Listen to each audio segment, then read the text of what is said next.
பயண களைப்பாவது ஒன்றாவது வந்து வர முன்னே பார்த்தீங்கன்னா பதவியை ஏற்றுக்கிட்டு களத்தில் குதிச்சாச்சு. பசங்களுக்கு ஸ்கூல் லீவு சரின்னு சொல்லி அவங்களுக்கு பிடிச்சமான ஆல் டைம் ஃபேவரட்டான சிக்கன் பிரியாணி தாங்க பண்ணியிருந்தேன். அது வந்து நம்மளோட ஸ்டைலில் பண்ணாமல் பாஸ்மதி ரைஸ் போட்டு பண்ணியிருந்தேன். தெரிஞ்சவங்க ஒருத்தவங்க ரீசெண்டாக நான் சந்திக்கும் போது பார்த்தீங்கன்னா அவங்க பிரியாணி தாளிக்கும் போது பேராஷூட் ஹேர் ஆயிலே ஆட் பண்ணி செஞ்சுருந்தாங்க. நார்மலாக ஆட் பண்ணுற இந்த கடலை எண்ணெய் கூட இதையும் ஆட் பண்ணும்போது நான் ஒரு நிமிஷம் ஷாக் ஆகிட்டேங்க. என்னங்க இதெல்லாம் ஆட் பண்ணுறீங்க, கம்பெனிக்காரவங்க கூட இந்த மாதிரிலாம் போட்டது இல்லையா அப்படின்னும் போது தான் அவங்க இது எடிபிள் தான், ஒன்றும் ப்ராப்ளம் இல்லை அப்படிங்கிற மாதிரி சொன்னாங்க. என்ன தான் அது எடிபிள்னாலும் அது எப்படின்னு சொல்லி எனக்கு இன்ன வரைக்கும் புரியலை. நீங்கள் இந்த மாதிரி பார்த்து வியந்த வித்தியாசமான சமையல் என்னங்கிறத மறக்காமல் கமெண்ட்டில் ஷேர் பண்ணுங்கள்.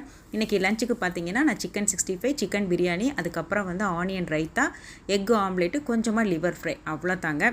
பேச்சுலர்ஸ்லேருந்து பிகினர்ஸ் வரைக்கும் ரொம்ப ஈஸியாக செய்யக்கூடிய ஒரு ரெசிபின்னு பார்த்தா இந்த பிரியாணியாக தான் இருக்கும். ஆல் டைம் ஃபேவரட்டான இந்த பிரியாணி உங்களுக்கு ரொம்ப பிடிக்குன்னா மறக்காமல் கமெண்ட்டில் ஒரு ரெட் ஹார்ட் கொடுங்க. வீடியோ உங்களுக்கு பிடிச்சிருந்துச்சுன்னா சப்ஸ்கிரைப் பண்ணுங்கள். தேங்க்ஸ் ஃபார் வாட்சிங்.